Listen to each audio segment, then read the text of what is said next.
What's good, everybody, and welcome back to my channel. FG2G here, and I got a little food for thought for you as well as for myself, and we'll call this training and preparation. Okay, so think about schooling, specifically maybe like K through 12, right? Typically you start off in kindergarten and then you work your way through 12 different grades, right? And each one is like was it like a stepping stone or a building block to the next, right?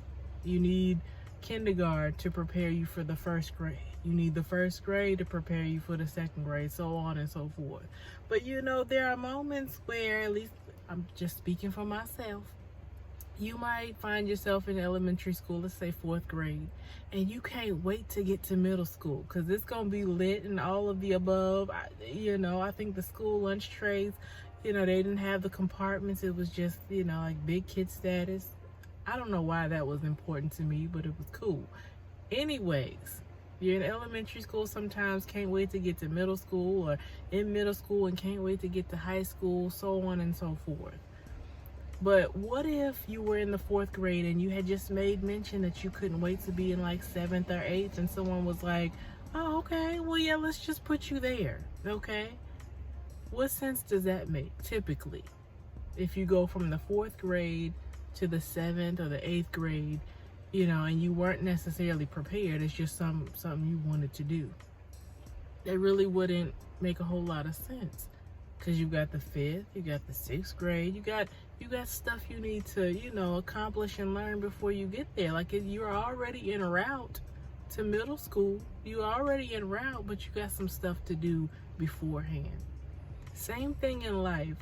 I know I've had experiences that I just kind of wanted to hurry past, you know what I'm saying? Because I was uncomfortable. Or it just wasn't where I wanted to be at the moment. You know what I'm saying? And I found myself whining or venting and fussing or complaining and things like that. I had to get it off my chest. But I love how God, he understands how we feel, and he allows us to get those things off of our chest. He gives us his peace. He gives us his joy, our daily bread. He gives us everything that we need to get through. You know what I'm saying? But he helps us to also realize we can't just scurry past everything just because it's uncomfortable. And he gently guides us through.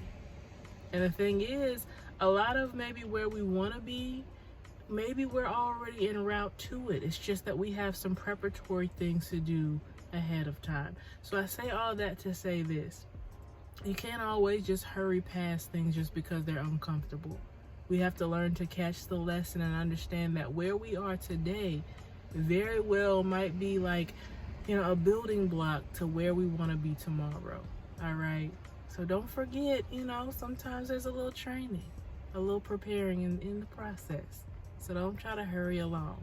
All right. Just take it one day at a time. Peace.